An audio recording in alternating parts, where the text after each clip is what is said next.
peradaban manusia berkat Ain Jalut 3 September 1260.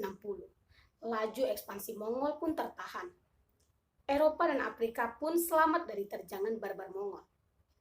Perang Ain Jalut adalah bukti sahih dari pergelutan antara hak dan batil. Hingga tak berlebihan, dianggap pertempuran paling bersejarah abad ke-13. Bagi dunia Islam, Genghis Khan, Hulagu Khan, dan Timur Leng adalah momok legendaris yang mewakili ekspansi Mongol di negeri Islam. Dari ketiganya, Hulagu Khan yang cucu Genghis Khan adalah yang paling dahsyat dan berpengaruh.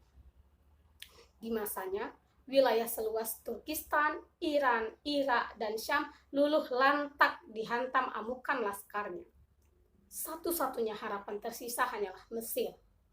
Pasukan muslimin dipimpin Sultan Saifuddin Qutuz berhasil mengalahkan pasukan Mongol di bawah Jenderal Kitbuka, tangan kanan Hulagu Khan di lembah Ain Jalut, Palestina. Novel sejarah Ain Jalut ini merupakan duologi dari The Downfall of the Dynasty, Khianat di Tanah Baghdad oleh Indra Gunawan. Cerita memadukan tokoh sejarah dan tokoh fiksi yang berdiri sendiri. Tokoh fiksi bercerita kisah tiga pemuda, Said, Ja'far, dan Fadil, yang akhirnya bergabung menjadi tentara muslimin di Perang Ain Jalut.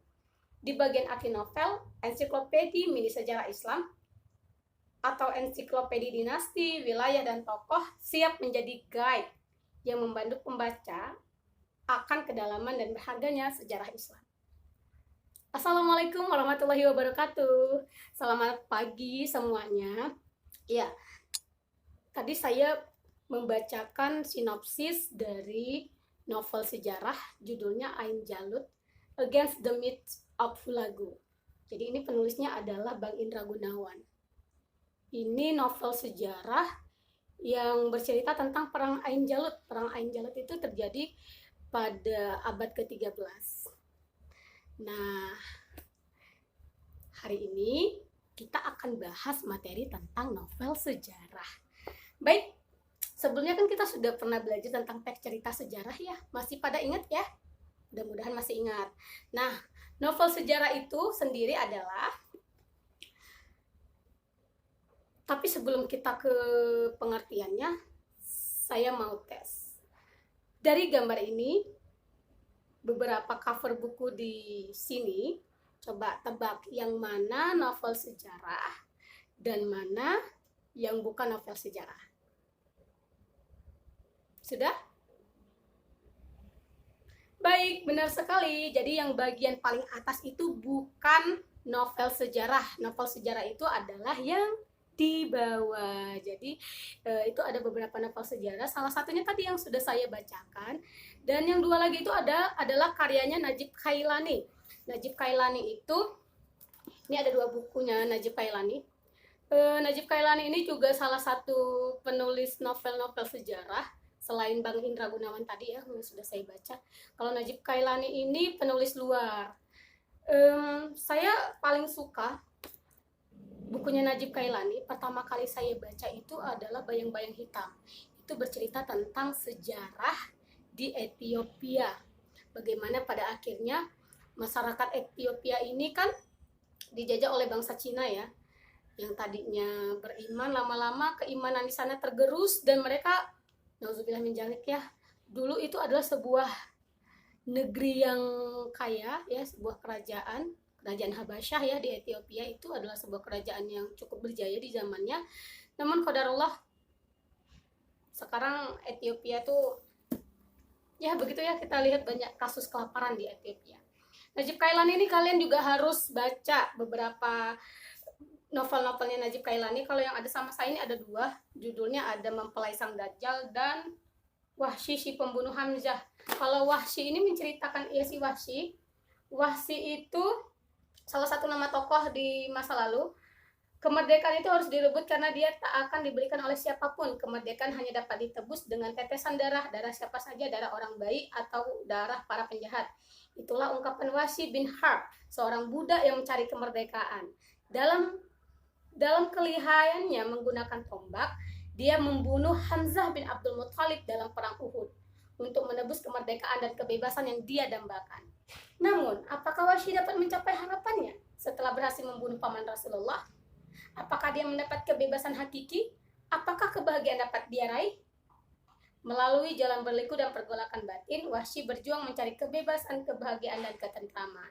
Temukan kisah sejati seorang budak yang mencari kemerdekaan dalam novel karya sang sastrawan pergerakan dari Mesir, Najib Kailani. Jadi Najib Kailani itu asalnya dari Mesir. Kalau ini juga cerita tentang sejarah di salah satu organisasi ya di Mesir.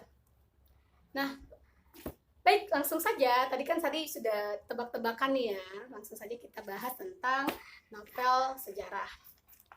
Novel sejarah itu sendiri adalah sebuah prosa fiksi. Ya, anak-anak udah pada tahu ya, fiksi itu apa ya? Fiksi itu adalah salah satu karya sastra yang meliputi sebuah narasi, ada tokoh dan ada alur ceritanya.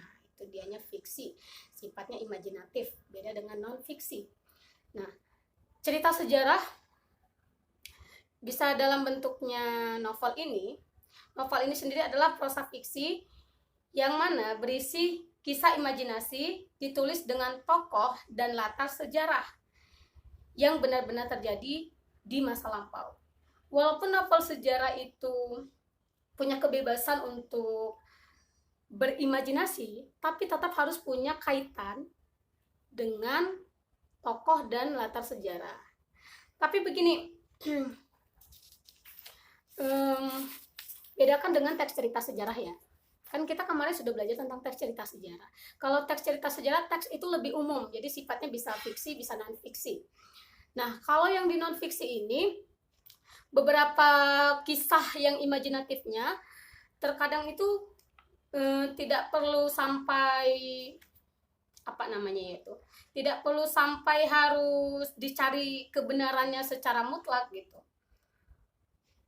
Namun untuk apa, kapan, siapa, dan dimananya ini harus tetap memiliki keterkaitan dengan situasi dan tokoh sejarah.